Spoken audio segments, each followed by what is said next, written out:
Hey everyone, welcome again to my channel. Today I'm taking you with me to the Netherlands for a small medieval but fantasy-like event called Fantasy Court. But before we do that, if you're new to my channel, hi, welcome to Quillscene. My name is Megan. If you like things that have to do with reading, with writing, with Wicca, with Marvel, with Pokemon, with DC, with anything geeky really, then you're in the right place. Make sure to click on that magical subscribe button and don't forget to hit the bell, because on that way you'll always get a notification whenever I upload a new video. But yeah, I think it's time to discover Fantasy Court together.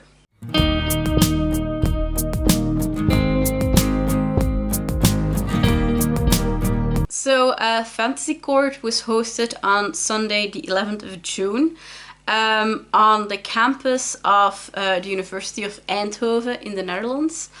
It was a first time event for us as the Writers Collective to be a vendor at. We were actually, one of our writers, Jelmer, who is from the Netherlands originally, but lives in Belgium now. He was actually invited to take part in Fantasy Court because he writes his own D&D campaigns and publishes like little handbooks of them, so that you can, buy them and play them. And Fantasy Court has like a very heavy influence of D&D. So he was actually invited first, but then he said, I'm part of a writers collective that from the core group writes mostly fantasy. Would they maybe also be welcome at Fantasy Court? And they agreed, so we went with our core group and my mom with display potions. It was, as I said, it was in the Netherlands, so it was like more of an hour and a half for us. So we had to leave quite early because setup was at 8 o'clock till from 8 o'clock. So and at 10 a.m. the event started for the people to visit. And it wasn't till, again, I need to check my notes, till 18 o'clock at p.m. 6 p.m. or 18 o'clock. It was, as I said, a new event for us. It was also the first time that we went to an event that was like hosted on a university campus, because the organization behind the event was actually a student organization, like a student group called, and I love their name, the Knights of the Kitchen Table, who were all are lovers of fantasy, and I think that has to do with fantasy, hence their name. So they started up their event, and I think it was their second or third time that they hosted it. We were really curious what it was about. As I said, it was in Eindhoven, in the Netherlands, which is like for us right over the border. So it was a little drive for us. So we had to get up way early, really early. The day itself, it was also very hot. It was close to 30 degrees Celsius, but also, which made it annoying, there was a lot of wind. So the event itself was on like this little patch of grass. Well, not little, it was quite big. It was a patch of grass between the campus buildings from the school. But it kind of felt, because of the buildings surrounded it, and it was an open space between, it kind of was a funnel, so all the wind came together on that place. So because our tent and a lot of the other tents, and there were all even little, I always say little, but it's wooden, how do you call them? On the market, the wooden boots, from a meter or two long. They had gotten a few of those, and they had outlined the sides with them. So people who didn't have their own tent from the vendors could also like rent one of those. But because of the wind, our tent almost blew away. Luckily, the organization, even though they were just students, acted immediately, went to... it came to help. They got these like really thick iron pickets, again, I think you call them, like things that you put in the ground to tie your tent to. They evacuated some of the vendors because in those wooden market booths, they had the ceilings that were made from like this tarp. They flew away. The table boards, which are loose boards that you put them, you have to do, you can take them off, and then you have like the iron beams usually that are the sides of the booth itself.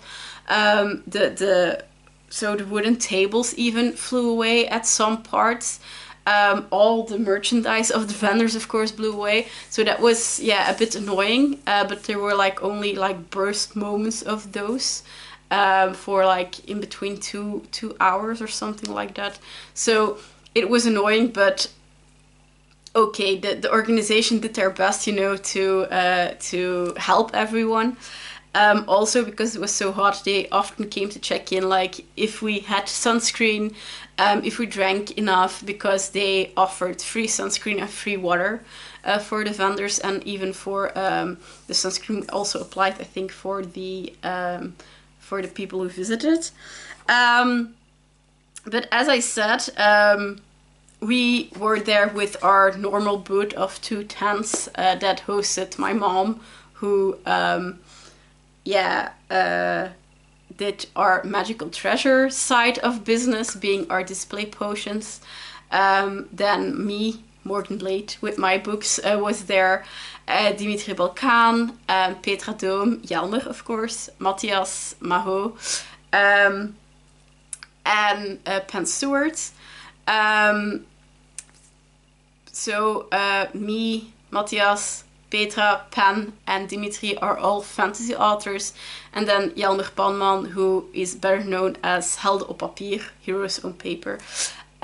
He writes his own D&D campaign adventures in his own made-up D&D world. So that was our booth of the Writers Collective.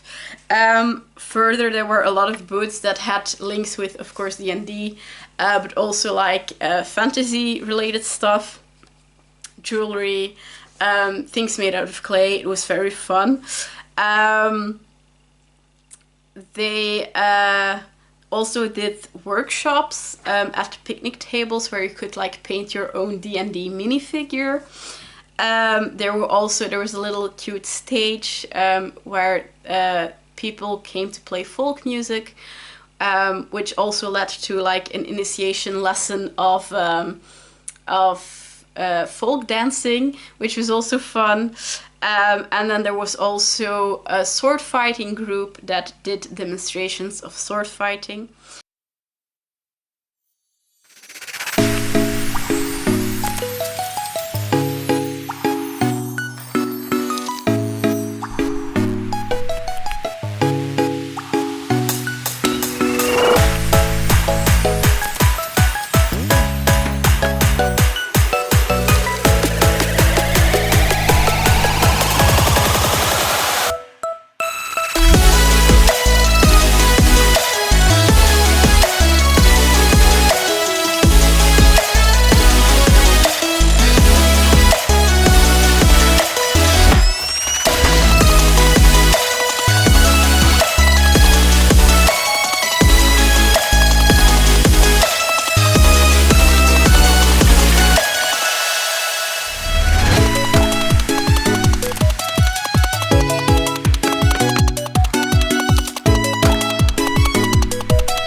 So yeah, it was a very cozy, fun event. We had quite some people that, you know, walked around and stuff like that. But we noticed that it were mostly like window shoppers. They didn't really buy quickly. So if we looked at the end of the day at the things that we sold, it wasn't the best event, but still it was a very fun first experience with Fantasy Court. The vibe was fun. Organization was chef's kiss. A lot of the big organizations who do this for 10 years already or more even, sure can take some notes from them, because as I said, they helped every vendor that had trouble with the wind. They came to check if we had sunscreen. They came to check if we had water, if we drank enough. Like every hour at least once they walked by our booth to check, is everything okay, do you need anything, stuff like that. So great job, Knights of the Kitchen Table, if you're seeing this. So yeah, that was Fantasy Court, the event related stuff. I also did a little bit of shopping, not too much, but the most of the shopping I actually did in my own booth. As crazy as it sounds, but at that moment I was missing from Pen Stewart one of her books. Well, it's not really a book, well, an entire book. It's like a booklet. It's like a little tiny mini book. It's called Opgejaagd, or I think it's called Hunted. You could translate it as Hunted. And from what I understand that she told me, it's called Splinter. The publisher that she published this with. I'm struggling. I'm tripping over my words. They had this series called Splinters, which were like a series of little booklets like this. And hers is called Opgejaagd, or Hunted, as you could translate it, because it's about vampires in 1868 in London. So it's kind of like a Victorian, if I'm not mistaken, horror love story, I think. Again, I still have to read it. But yeah, I was missing this one in my collection because I try to always support my fellow writers, especially if they're in my own writers collective. So slowly but surely over the years, I've been like collecting everyone's books. Does that mean I have read them all already? No. My TBR is pretty much as big as my closets are. Well, my cabinets are, but yeah. My bookcases are filled with more books that I haven't read yet than the ones I have read, sadly. Because when you go to events with your books and have to write your own books and have to, you know, do all the administration work related to getting a booth on the set events, there is little time to actually read, but I hope that someday I will get to them. But still, this one is like small story. Maybe this one will, you know, be like on a summer day when I have nothing to do, quick read. But yeah, collecting books is also a hobby. You don't always have to read them. So yeah, this was my first purchase. And then with Jelmer, again, Helden op Papier, he had a new story, well, play story as I will call it, which was Dreiging in Drengdal, or Threat in Drinkdal, I think you could translate it. So as I said, he has his own, he has created his own world within Dungeons and Dragons. And in that world, he now writes like these one-shot adventures. If I'm not mistaken, he dreams about writing like a thick book, which is then like a full handbook, as people who play Dungeons and Dragons will know it. Usually the DMs have like the player's handbooks, which with each campaign is like this thick or even more. Which is then like a big adventure that usually takes years to complete. playing, I mean, like different sessions. But these ones are in his world, and they are actually meant as one-shots, but still you could easily play like 3 sessions from several hours on them. And I got his previous 2 ones too. Again, as I said, I love to support my writers, even though this isn't technically a fantasy book completely, but it's a game book. And what makes it extra fun is that this one I actually already played for a podcast that is also a Dutch podcast, I have to say. You can also find it on YouTube. I will link it down below if I don't forget it. And in this one, in Jelmer's world, I play Kova, who is an half-elf assassin. So she's a rogue. And yeah, I played this adventure, so that's extra fun. And for so you can buy the booklet itself, or you can buy also but you can also buy the poster cards that come with the adventure. Again, because Dungeons and Dragons you can play online, but you can also play it, you know, face to face in the real world. And then you can have like these poster maps on the table, minifigures. So yeah, I always buy the packet of them both, but he also sells them both singular. So yeah, I got these to complete my D&D collection from Helden op Papier. So the last thing I bought, you probably are seeing it here in the background already. There was this booth that had 3D printed stuff. And one of the things that she had was like a beautiful collection of mandrakes. And as you probably know, I'm a huge Potterhead, so a mandrake couldn't miss in my collection. So it is a terracotta standard flower pot with a mandrake label on it. But the mandrake itself, so it's filled with like the fake grass mossy thing.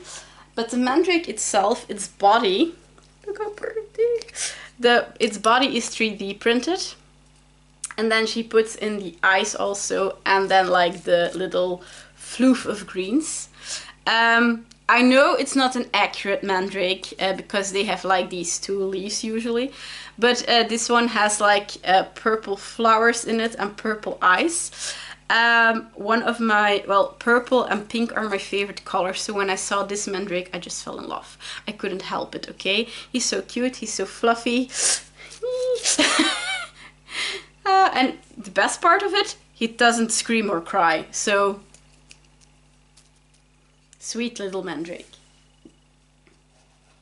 Look how pretty. He will look good on my Harry Potter shelves when my Harry Potter room is finished. That is also a project for the future, I hope. But yeah, that was Fantasy Court in a nutshell. And also everything I bought at Fantasy Court.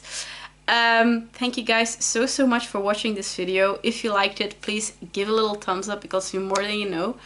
And hopefully I see you guys soon for another bookish, magical, probably on the go video. Bye!